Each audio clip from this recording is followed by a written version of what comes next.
بسم اللہ الرحمن الرحیم۔ السلام علیکم پیارے بچوں، کیسے ہیں آپ سب؟ امید کرتی ہوں آپ سب خیریت سے ہوں گے اور خوب دل لگا کر کام کر رہے ہوں گے۔ پیارے بچوں، آپ سب اپنی اردو کی کتاب کا صفحہ نمبر 8 کھول دیجئے۔ پیارے بچوں، آج سبق ہم پڑھیں گے، اس کا نام ہے حضرت نوح علیہ السلام کی کہانی۔ سبق سٹارٹ کرنے سے پہلے آپ سب نے ہمیشہ کی طرح کیا کرنا ہے؟ آپ سب اپنی پینسل کو اپنے ہاتھ میں پکڑ لیجئے، کیونکہ ہم نے مشکل الفاظ کو انڈر لائن کرنا ہے۔ سٹارٹ کرتے ہیں پیارے بچوں۔ حضرت نوح علیہ السلام کی کہانی۔ حضرت نوح علیہ السلام کون تھے؟ حضرت نوح علیہ السلام اللہ تعالیٰ کے پیغمبر تھے۔ پیغمبر کسے کہتے ہیں؟ پیغمبر کہتے ہیں اللہ تعالیٰ کے پاک بندے، جنہوں نے اللہ تعالیٰ کا پیغام بندوں تک پہنچایا۔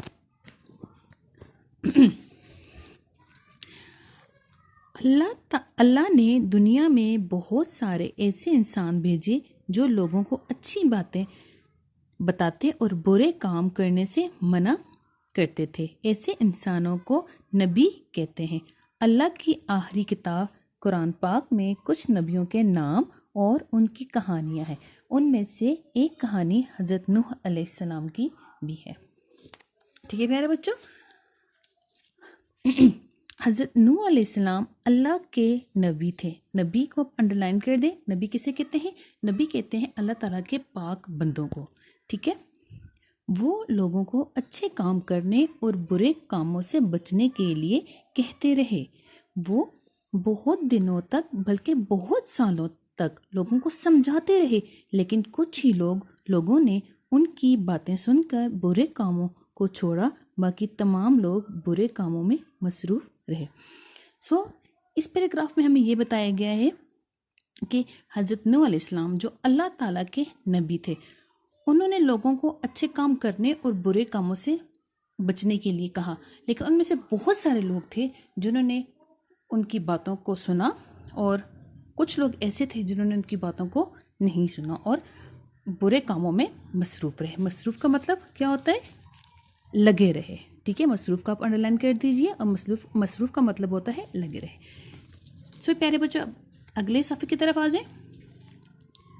جب اتنے بہت سے سالوں تک ان کی کوششیں کامیاب نہ ہوئیں تو اللہ تعالیٰ نے ان لوگوں کو سزا دینے کا فیصلہ کیا۔ یہاں پر جو لفظ کوششیں، اس کو آپ انڈر لائن کر دیجئے۔ اللہ نے حضرت نوح علیہ السلام کو ایک بڑی کشتی بنانے کا حکم دیا۔ حضرت نوح علیہ السلام نے کوئی سوال کیے بغیر جنگل میں جا کر لکڑیاں کاٹنی شروع کر دی۔ ٹھیک ہے؟ کاٹنی کو آپ انڈر لائن کر دیجئے۔ ان کے ساتھیوں نے ان کی مدد کی۔ دوسرے لوگ ان کو کام کرتے دیکھتے تو مذاق اڑاتے۔ یہاں پر مذاق کو انڈر لائن کر دیجئے۔ یہ تم لوگ کہاں جانے کے لیے کشتی بنا رہے ہو؟ یہاں تو دور دور تک کوئی دریا یا سمندر نہیں ہے، یہ کشتی مٹی پر چلاؤ گے کیا؟ پیارے بچوں، اس پیراگراف میں یہ بتایا گیا ہے کہ بہت عرصے تک جب حضرت نوح علیہ السلام لوگوں کو اللہ تعالیٰ کا پیغام سناتے رہے کہ اچھے کام کرو اور برے کاموں کو چھوڑ دو، لیکن وہ اپنی اس کوشش میں کامیاب نہ ہوئے، تو اللہ تعالیٰ نے کیا کیا کہ اللہ تعالیٰ نے ان لوگوں کو سزا دینے کا فیصلہ کیا۔ اللہ تعالیٰ نے حضرت نوح علیہ السلام کو ایک بہت بڑی کشتی بنانے کا حکم دیا۔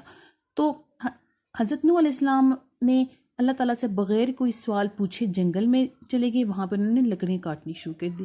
جو نافرمان لوگ تھے، جو جنہوں نے اللہ تعالیٰ کے حکم کو ماننے سے انکار کر دیا، اب وہ ان سے سوال پوچھنے لگے کہ تم لوگ جنگل میں کیا کر رہے ہو؟ اور وہ لوگ ان کا مذاق اڑاتے تھے نا۔ جب انہوں نے کہا کہ ہم لوگ کشتی بنا رہے ہیں تو وہ ان کا مذاق اڑاتے، اور وہ کہتے کہ یہاں تو دور دور تک کوئی پانی نہیں ہے، مینس کہ کوئی دریا یا سمندر نہیں ہے، تو یہ کشتی تم لوگ مٹی پر چلاؤ گے؟ ٹھیک ہے؟ اب نیکسٹ پیراگراف کی طرف آتے ہیں۔ حضرت نوح علیہ السلام اور ان کے ساتھی ان کی باتوں کا کوئی جواب نہ دیتے اور اپنے کام میں لگے رہتے۔ کچھ دنوں میں بہت بڑی کشتی تیار ہوگی۔ تو اللہ نے حکم دیا کہ تمام جانوروں اور پرندوں کا ایک ایک جوڑا اور کھانے پینے کا سامان کشتی میں رکھ دو. یہاں پر جو لفظ پرندوں اور جوڑا اس کو آپ انڈر لائن کر دیں. ٹھیک ہے. انہوں نے اللہ کا حکم مانا اور ویسا ہی کیا جیسا اللہ نے حکم دیا تھا. تمام جانوروں جیسے ہرن ہرنی، دیکھیں یہاں پہ مذکر اور مؤنث کی بات ہو رہی ہے، ہرن ہرنی، گائے بیل، گھوڑا گھوڑی وغیرہ کو کشتی میں سوار کر لیا. ٹھیک ہے. یہاں پر ہرن ہرنی گائے بیل گھوڑا گھوڑی کو آپ انڈر لائن کر دیں. پھر اللہ نے حکم دیا کہ اب کشتی میں سوار ہو جاؤ. انہوں نے ایسا ہی کیا. جو لوگ دیکھ رہے تھے وہ مذاق اڑانے لگے. ارے ان سب کو کیا ہو گیا؟ یہ کیوں کشتی میں بیٹھ رہے ہیں؟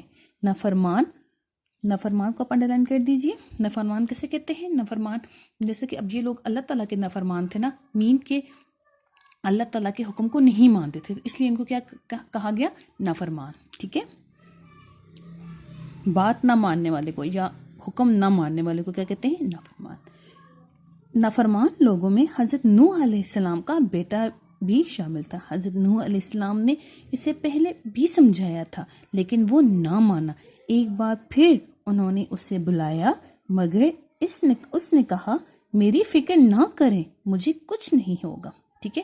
سب پیارے بچوں، اس پیراگراف میں ہم نے یہ پڑھا کہ جب انہوں نے کشتی بنا لیے تو پھر اس کے بعد کیا ہوا کہ اللہ پاک نے حضرت نوح علیہ السلام کو حکم دیا کہ تمام جانوروں کا جانوروں اور پرندوں کا ایک ایک جوڑا کشتی میں رکھ دو. تو انہوں نے اسی طرح کیا. ٹھیک ہے. انہوں نے اللہ تعالیٰ کا حکم مانا اور انہوں نے کشتی میں تمام جانوروں اور پرندوں کا ایک ایک جوڑا رکھ دیا. تو اب جو لوگ نافرمان تھے نا، ان میں حضرت نوح علیہ السلام کا بیٹا بھی تھا. ٹھیک ہے. انہوں نے اپنے بیٹے کو سمجھایا کہ برے کاموں کو چھوڑ دو، لیکن اس نے کوئی بات نہ مانی. ٹھیک ہے. اور اس نے کہا کہ آپ کشتی میں سوار ہو جائیں اور میری فکر نہ کریں، مجھے کچھ نہیں ہوگا. ٹھیک ہے پیارے بچوں. اب ہم نیکسٹ پیراگراف کی طرف آتے ہیں. اچانک، یہاں پہ اس کو بھی انڈر لائن کر دیں، اچانک انڈر لائن کر دیں. اچانک بادل آ گئے اور بہت تیز بارش ہونے لگی. تھوڑی دیر میں ایسا لگا کہ جیسے زمین سے بھی پانی ابل رہا ہو. ابل کو آپ انڈر لائن کر دیں. چاروں طرف پانی ہی پانی ہو گیا. لوگ اپنی جان بچانے کے لیے ادھر ادھر بھاگنے لگے. کچھ درختوں پر چڑھ گئے، درختوں کو انڈر لائن کر دیں. اور کچھ مکانوں کی چھتوں پر، مکانوں اور چھتوں کو انڈر لائن کر دیں. لیکن اتنا پانی ہو گیا کہ درخت بھی ڈوب گئے اور مکان بھی. یہاں تک کہ جس پہاڑ پر حضرت نوح علیہ السلام کا بیٹا اپنی جان بچانے کے لیے چڑھ گیا تھا وہ بھی ڈوب گیا. سارے نافرمان لوگ ڈوب گئے اور حضرت نوح علیہ السلام کی کشتی پانی میں اوپر ہی اوپر تیرتی رہی. بہت دنوں بعد بارش رکی، سورج نکلا. کشتی میں سوار لوگ سورج کو اتنے دن بعد دیکھ کر بہت خوش ہوئے. پانی کم ہونے لگا اور ان کی کشتی ایک پہاڑ کے ساتھ جا لگی جس کا نام جودی ہے. جودی کو انڈر لائن کر دیں. لوگ کشتی سے اترے اور اللہ کا شکر ادا کیا. سارے جانوروں کو بھی خشکی پر چھوڑا اور یوں یہ دنیا دوبارہ بسی. تو بسی کو انڈر لائن کر دیں. اور بسی کا مطلب کیا ہے؟ آباد ہوئی، دوبارہ سے آباد ہوئی. ٹھیک ہے پیارے بچوں. اس پیراگراف میں ہم نے کیا پڑھا؟ اس پیراگراف میں ہم نے یہ پڑھا کہ کیا ہوتا ہے جب وہ کشتی میں سوار ہو جاتے ہیں حضرت نوح علیہ السلام اور تمام پرندوں اور جانوروں کا ایک جوڑا. ٹھیک ہے. تو اچانک اور وہ لوگ بھی کشتی میں سوار ہو گئے جنہوں نے اللہ تعالیٰ کے حکم کو مانا، مینس کہ جو اچھے کام کرتے رہے. ٹھیک ہے. پھر کیا ہوا کہ اچانک بادل آ جاتے ہیں، بہت تیز بارش ہونے لگتی ہے تو ہر جگہ پانی ہی پانی ہوتا ہے. ٹھیک ہے. اب جو نافرمان لوگ تھے نا، نافرمان لوگ کون سے تھے؟ وہ جنہوں نے اللہ تعالیٰ کے حکم کو نہیں مانا اور وہ برے کاموں میں مصروف رہے. وہ ادھر ادھر بھاگنے لگے. کچھ اپنی جان بچانے کے لیے درختوں پر چڑھ گئے اور کچھ اپنی جان بچانے کے لیے مکان کی چھتوں پر چڑھ گئے. تو کیا ہوا کہ پانی زیادہ ہونے لگا. پانی اتنا ہو گیا کہ وہ درخت بھی ڈوب گئے اور مکان بھی ڈوب گئے۔ اب حضرت نوح علیہ السلام کے جو بیٹے تھے انہوں نے کیا کیا، وہ ایک پہاڑی پر چڑھ گئے کہ تاکہ میری جان بچ سکے، لیکن پانی زیادہ ہوتے ہوتے اس پہاڑی تک بھی پہنچ گیا اور وہ پہاڑی بھی ڈوب گئی۔ تو کچھ دنوں تک جو ہے تو ان کی کشتی ایسے پانی کے اوپر تیرتی رہی۔ پھر کچھ دنوں بعد سورج نکلا تو لوگ بہت زیادہ خوش ہوئے کیونکہ اتنے دنوں بعد انہوں نے سورج کو دیکھا، ٹھیک ہے، اور پھر آہستہ آہستہ پانی بھی خشک ہونے لگا تو ان کی کشتی جو ہے وہ ایک پہاڑ کے ساتھ جا لگی، ٹھیک ہے۔ اس پہاڑ کا نام کیا ہے؟ اس پہاڑ کا نام جودی ہے۔ تو یوں کیا ہوا کہ وہ جو تمام لوگ تھے اور سارے جانور تھے وہ خشکی پر چلے گئے اور دوبارہ سے دنیا آباد ہوگی، ٹھیک ہے۔ آج کے لیے اتنا ہی کافی ہے۔ سو پیارے بچوں، آپ نے اس کی ریڈنگ بھی کرنی ہے اور آپ کو جو ہے تو مشکل الفاظ کی ایک تصویر میں نئے الفاظ کی ایک تصویر بھی ملے گی جو آپ کو اپنی کاپی پہ نوٹ ڈاؤن کرنا ہے، ٹھیک ہے۔ لیکن اس سے پہلے آپ نے یہ کرنا ہے کہ آپ نے حضرت نوح علیہ السلام کی کہانی کا ایک ٹائٹل پیج بنانا ہے، اس کے بعد آپ نے نئے الفاظ لکھنے ہیں اور پھر اس کے بعد آپ نے لکھنے ہیں الفاظ معنی، ٹھیک ہے۔ اپنا بہت بہت خیال رکھیے گا، دعاؤں میں یاد رکھیے گا۔ اللہ حافظ۔